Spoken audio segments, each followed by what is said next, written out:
2897টি পদে বাংলাদেশ ব্যাংকে বিশাল একটি নিয়োগ বিজ্ঞপ্তি প্রকাশিত হয়েছে। তো চাকরি প্রার্থী ভাই ও বোনেরা, আজকের ভিডিওটি অবশ্যই শুরু থেকে শেষ পর্যন্ত একটু স্কিপ না করে সম্পূর্ণ ভিডিওটি দেখবেন, কারণ আজকে আমি আলোচনা করব বাংলাদেশ ব্যাংকের 2897টি পদের বিশাল নিয়োগ বিজ্ঞপ্তির A to Z বিস্তারিত আলোচনা। আসসালামু আলাইকুম, welcome to daily job news and preparation YouTube channel.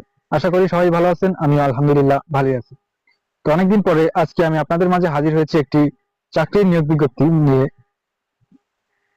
তো আজকের নিয়োগ বিজ্ঞপ্তিটি কিন্তু বিশাল বড় একটি নিয়োগ বিজ্ঞপ্তি, আর সেটি হচ্ছে বাংলাদেশ ব্যাংকের অধীনস্থ বেশ কিছু ব্যাংকে 2897টি পদে বিশাল একটি নিয়োগ বিজ্ঞপ্তি তারা প্রকাশ করেছে। তো এখানে যারা আবেদন করবেন তারা অবশ্যই ভিডিওটি শুরু থেকে শেষ পর্যন্ত একটু স্কিপ না করে সম্পূর্ণ ভিডিওটি দেখবেন, কারণ যদি এই ভিডিও আপনারা স্কিপ করে করে দেখেন তাহলে হয়তোবা অনেক গুরুত্বপূর্ণ মেসেজ সেগুলা হয়তোবা আপনারা মিস করে যেতে পারেন।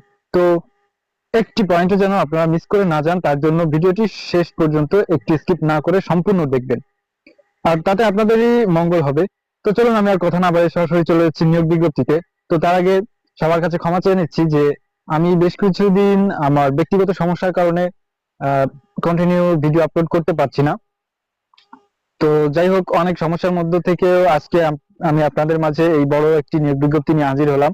তো যারা আবেদন করবেন তারা অবশ্যই সম্পূর্ণ ভিডিওটি দেখবেন, এবং আজকের ভিডিওটি যদি আপনাদের একটু কাজে লেগে থাকে তাহলে অবশ্যই একটি লাইক করবেন, এবং ভিডিওটি কেমন হয়েছে তা অবশ্যই কমেন্টে জানাবেন, এবং আপনাদের ভাই বোন বন্ধু আত্মীয় স্বজন যারা চাকরি প্রার্থী আছে তাদের কাছে ভিডিওটি শেয়ার করতে একদমই ভুলবেন না।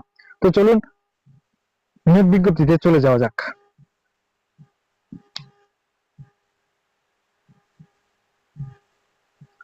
তো ভিউয়ার্স, আমি চলে আসলাম সরাসরি নিয়োগ বিজ্ঞপ্তিতে। তো দেখুন, এখানে প্রথমেই লেখা আছে, একটু জুম আউট করে নিই। আচ্ছা, Bangladesh bank, central bank of Bangladesh, প্রধান কার্যালয় Motijheel, Dhaka 1000 Bangladesh. Bankers selection committee সচিবালয়, 12 কার্তিক 1432 বঙ্গাব্দ, 28 অক্টোবর 2025। তো নিয়োগ বিজ্ঞপ্তিটি প্রকাশিত হয়েছে 28 অক্টোবর 2025।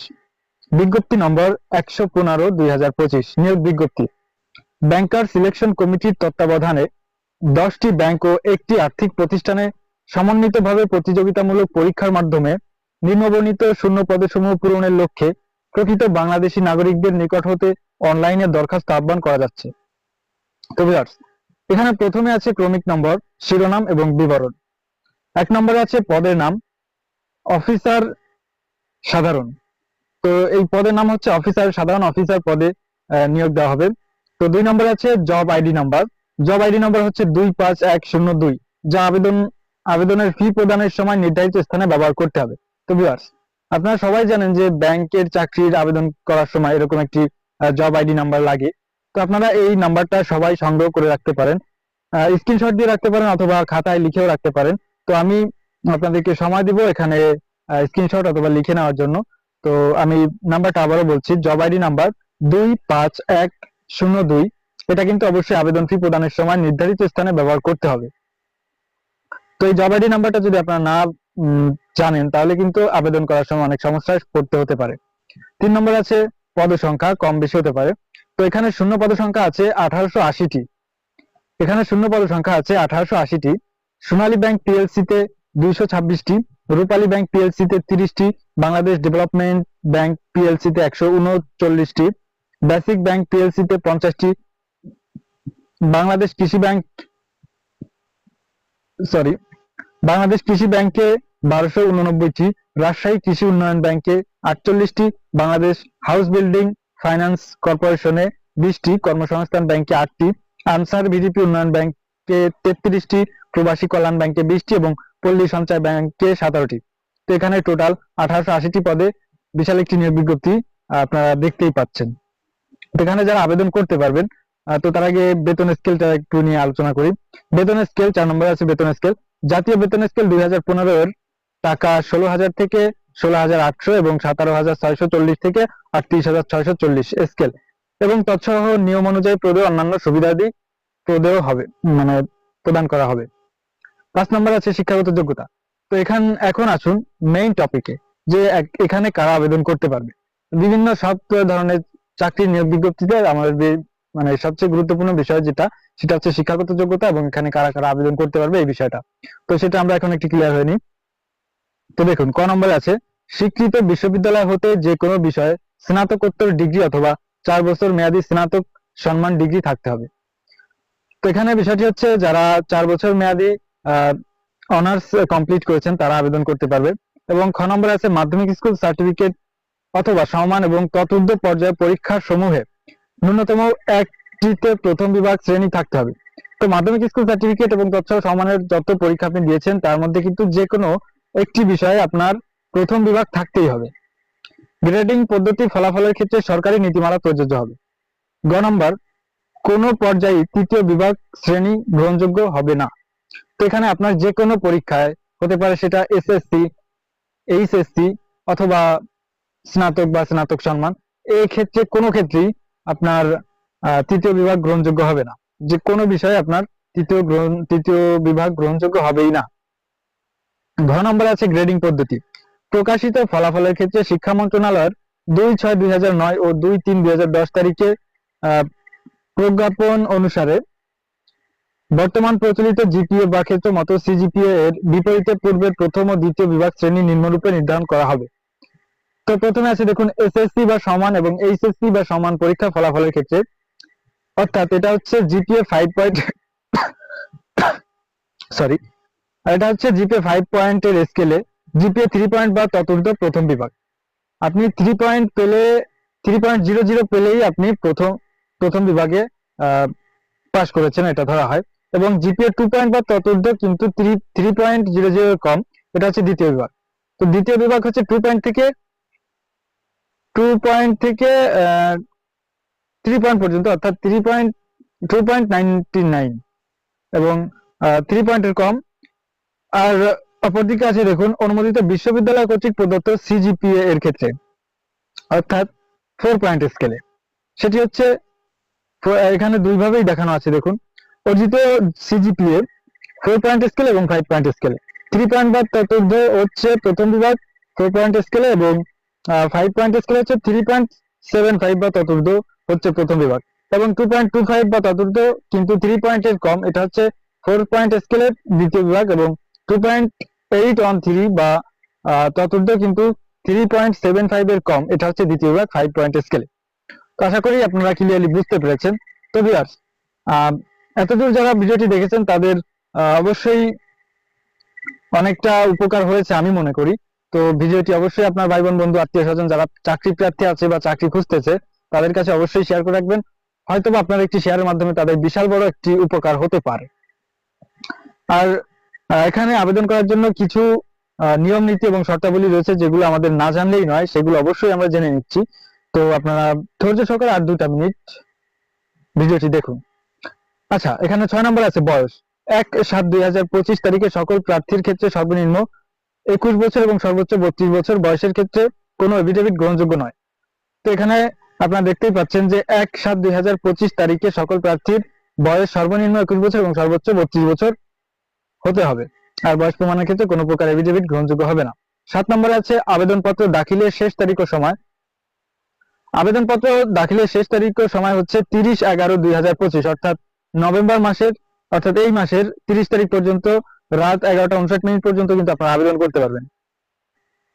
তো সবার জন্য একটি পরামর্শ থাকবে, সেটি হচ্ছে শেষ সময় এবং তারিখের জন্য অপেক্ষা না করে হাতে পর্যাপ্ত সময় রেখে আবেদন প্রক্রিয়াটি সম্পন্ন করবেন। 9 নম্বরে আছে আবেদন ফি। অফেরতযোগ্য টাকা 200 মাত্র। ফি প্রদান সংক্রান্ত বিস্তারিত তথ্যের জন্য 10-এর ট দ্রষ্টব্য। তো যাই হোক, আমরা পরবর্তীতে দেখে নিচ্ছি 10-এর ট। সকল প্রার্থীকেই আবেদন ফি বাবদ 200 টাকা হারে প্রদান করতে হবে, তবে অনগ্রসর নাগরিক গোষ্ঠীভুক্ত প্রার্থীদের জন্য সরকার নির্ধারিত আবেদন ফিটা 50 টাকা মাত্র, যা পরবর্তীতে তাদের আবেদন ও দাখিলকৃত দলিলাদি যাচাই সাপেক্ষে সমন্বয় করা হবে। এই বিষয়ে পরবর্তীতে প্রয়োজনীয় নির্দেশনা প্রদান করা হবে। আচ্ছা, এখন আসুন 10 নম্বরে হচ্ছে আবেদন পদ্ধতি। অনলাইন রেজিস্ট্রেশন কেবল বাংলাদেশ ব্যাংকের নিয়োগ সংক্রান্ত ওয়েবসাইট https://erecruitment.bb.org.bd এ নির্ধারিত ছক পূরণের মাধ্যমে অনলাইনে নিবন্ধন করতে আবেদন করতে হবে। ইতপূর্বে নিবন্ধনকৃত প্রার্থী বিদ্যমান সিভি ব্যবহার করে আবেদন করতে পারবেন। আবেদন দাখিলের বিস্তারিত নিয়ম ও শর্তাবলী ওয়েবসাইটেই পাওয়া যাবে। খ নম্বরে আছে সিবিআইডি নাম্বার। বাংলাদেশ ব্যাংকের সিস্টেমে ইতপূর্বে নিবন্ধনকৃত প্রার্থীকে বিদ্যমান সিবিআইডি নাম্বার এবং পাসওয়ার্ড ব্যবহার করে আবেদন দাখিল করতে হবে।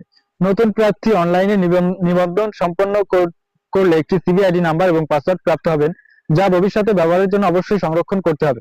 একজন প্রার্থী একের অধিক সিভি তৈরি করতে পারবে না। গ নম্বর আছে প্রার্থীর বিবরণ। প্রার্থীর নাম, পিতা ও মাতার নাম এবং জন্ম তারিখ অবশ্যই এসএসসি অথবা সমমানের সনদ অনুযায়ী অনলাইনে আবেদনে লিখতে হবে। ঘ প্রার্থীর বর্তমান ঠিকানা। প্রার্থীর বর্তমান বসবাসের স্থান এবং নিয়োগ সংক্রান্ত চিঠিপত্র পেতে ইচ্ছুক ঠিকানাকে বর্তমান ঠিকানা হিসেবে উল্লেখ করতে হবে। উম নম্বর আছে প্রার্থীর স্থায়ী ঠিকানা। প্রার্থীর ইউনিয়ন পরিষদের চেয়ারম্যান, পৌরসভার মেয়র, ওয়ার্ড কাউন্সিলর কর্তৃক প্রদত্ত জাতীয়তা সনদে উল্লেখিত স্থায়ী ঠিকানাকে প্রার্থীর স্থায়ী ঠিকানা হিসেবে উল্লেখ করতে হবে। বিবাহিত মহিলা প্রার্থী তার স্বামীর স্থায়ী ঠিকানাকে নিজের স্থায়ী ঠিকানা হিসেবে ব্যবহার করতে পারবেন, তবে আবেদন দাখিলের পরে কোনো প্রার্থী বিবাহ বন্ধনে আবদ্ধ হলে যথাযথ প্রমাণ সাপেক্ষে স্বামীর স্থায়ী ঠিকানার অনুকূলে নিজের স্থায়ী ঠিকানা পরিবর্তন করতে পারবেন। চ নম্বর আছে ছবি। ইতপূর্বে নিবন্ধনকৃত প্রার্থী বিদ্যমান ছবি ব্যবহার করতে পারবেন, তবে নতুন প্রার্থীকে অবশ্যই নির্ধারিত স্থানে 600x600 পিক্সেল ও ফাইল সাইজ 100 KB এর বেশি নয় এরূপ মাপের অনধিক 3 মাস পূর্বে তোলা রঙিন ছবি সাদা ব্যাকগ্রাউন্ড সম্বলিত স্ক্যান করে আপলোড করতে হবে। ছবি তোলার সময় মুখ ও কানের উপর আবরণ রাখা যাবে না। সাদা কালো ছবি ও ইনফরমাল ছবি আপলোড করলে প্রার্থীরা বাতিল বলে গণ্য হবে।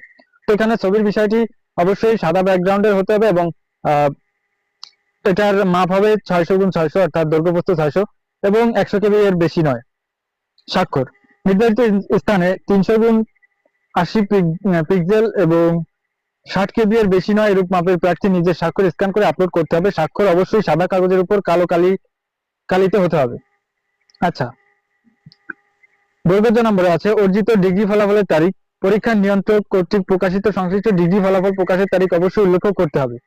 বিদেশি ডিগ্রিধারীদের জন্য ও লেভেল ও এ লেভেল পাস হলে দেশীয় সংশ্লিষ্ট শিক্ষা বোর্ড হতে ইস্যুকৃত সমান সার্টিফিকেট এবং বিদেশি বিশ্ববিদ্যালয় হতে ডিগ্রি প্রাপ্ত হলে দেশীয় সংশ্লিষ্ট বিশ্ববিদ্যালয় মঞ্জুরি কমিশন, শিক্ষা মন্ত্রণালয় বা যথাযথ কর্তৃপক্ষ কর্তৃক ইস্যুকৃত সমান সার্টিফিকেট অনুযায়ী ডিগ্রি ও ফলাফলের শ্রেণী, বিভাগ, জিপিএ, সিজিপিএ উল্লেখ সহ তথ্য সম্বলিত ডকুমেন্ট মৌখিক পরীক্ষার সময় চেকিং বোর্ডে অবশ্যই দাখিল করতে হবে, অন্যথায় প্রার্থী মৌখিক পরীক্ষায় অংশগ্রহণ করতে পারবে না।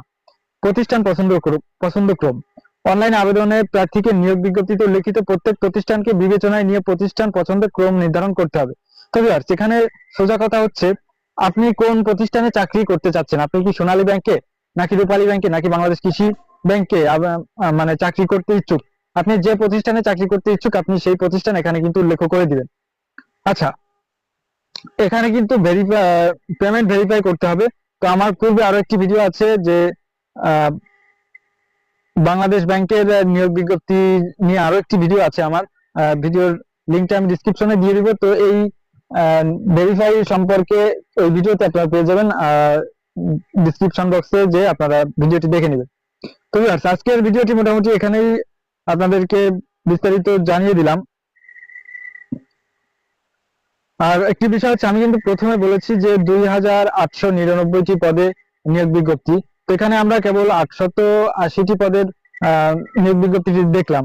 তো মূল বিষয়টি হচ্ছে এখানে গত কয়েকদিন আগে একটি নিয়োগ বিজ্ঞপ্তি প্রকাশিত হয়েছিল, সেখানে ছিল 1017টি পদ এবং এখানে 1880টি পদ। তো এই মোট হচ্ছে আপনার 2897টি পদ, আর প্লাস আরো দুটি পদের জন্য নিয়োগ আছে, সেটা নিয়ে পরবর্তীতে আমি আলোচনা করব। তো ভিউয়ার্স, এই হচ্ছে আজকের 1887টি পদের নিয়োগ বিজ্ঞপ্তির বিস্তারিত আলোচনা করলাম আপনাদের মাঝে। আশা করি সবাইকে ক্লিয়ারলি বুঝাতে সক্ষম হয়েছি। তো যদি কেউ বুঝে না থাকেন বা কোনো অস্পষ্টতা থেকে থাকে তাহলে অবশ্যই কমেন্টে জানাবেন, আমি তার সমাধান দেওয়ার চেষ্টা করব। এবং যারা আবেদন করবেন তারা দ্রুতই আবেদন করে ফেলবেন, হাতে পর্যাপ্ত সময় রেখে। শেষ তারিখ এবং সময়ের জন্য অপেক্ষা করবেন না। এবং আর একটি বিষয় হচ্ছে, গত কিছুদিন আগে যে বাংলাদেশ ব্যাংকের নিয়োগ বিজ্ঞপ্তি প্রকাশিত হয়েছিল, এখানে কিন্তু পরীক্ষার তারিখও প্রকাশিত হয়ে গেছে। আপনারা চাইলে আমি ভিডিও দিব, তো আপনারা অবশ্যই কমেন্টে জানাবেন আপনারা কি ধরনের ভিডিও পেতে চান এবং এই ধরনের যে কবে পরীক্ষা হবে এবং কোথায় পরীক্ষা অনুষ্ঠিত হবে এই বিষয়টি যদি আপনারা ক্লিয়ারলি জানতে চান তাহলে অবশ্যই কমেন্টে জানাবেন এবং এই ভিডিওর রেসপন্স অনুযায়ী আমি পরবর্তীতে ভিডিও আপলোড করব। তো যাই হোক ভিউয়ার্স, আজকের ভিডিও এই পর্যন্ত ছিল। দেখা হবে নতুন কোনো ভিডিওতে। সেই পর্যন্ত সবাই ভালো থাকুন, সুস্থ থাকুন এবং শুধু চাকরির জন্য আবেদন করলেই হবে না, চাকরির প্রস্তুতিও গ্রহণ করতে হবে সাথে সাথে। তো যাই হোক, সবার জন্য শুভকামনা রইলো। আজকে এখানে বিদায় নিচ্ছি। আল্লাহ হাফেজ। আসসালামু আলাইকুম।